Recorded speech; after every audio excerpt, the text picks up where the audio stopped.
in.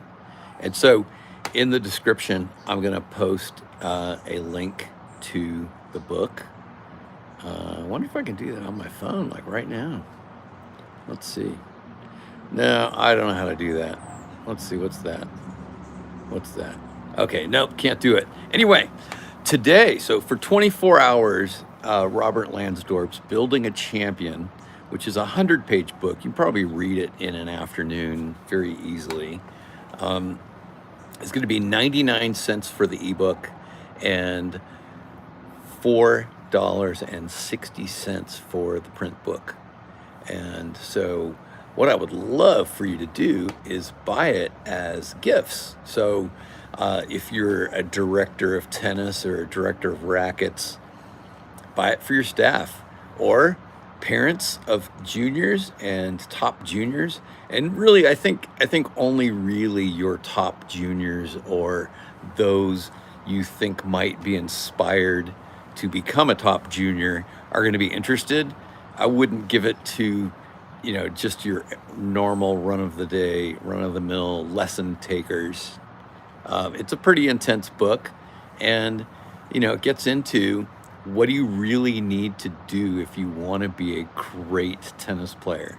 And so Robert's definition of champion is very minimum, won a pro tournament. And then, sometimes when he's talking about champions, he's talking about people who've won Grand Slams or became #1 in the world. So in the standard of champion is very high in this book. But there's a lot of applicable things, and I would even say to some extent it's a bit of a self-help book, because when you learn about Robert's priorities, it does bring some perspective to what we're doing out there and how are we building into people's lives. And one myth that I would like to break down is there's this myth that Robert only worked with the most talented players, but that is absolutely not true. Robert was just as proud of people who went on to make the varsity team at Palos Verdes High School.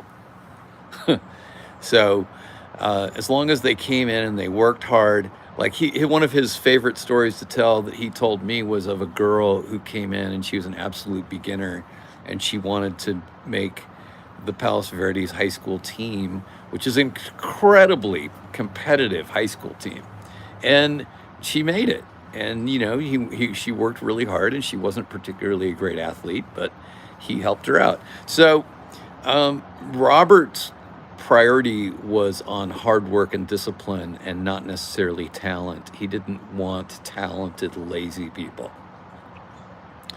And it didn't matter how much money you had. You couldn't get on the court with him if the kid wasn't going to work. If you're not going to work really hard, don't bother. So, that's a really good thing to instill. So anyway, it's out. It's live. It's 99 cents for the ebook, $4.60 for the print book.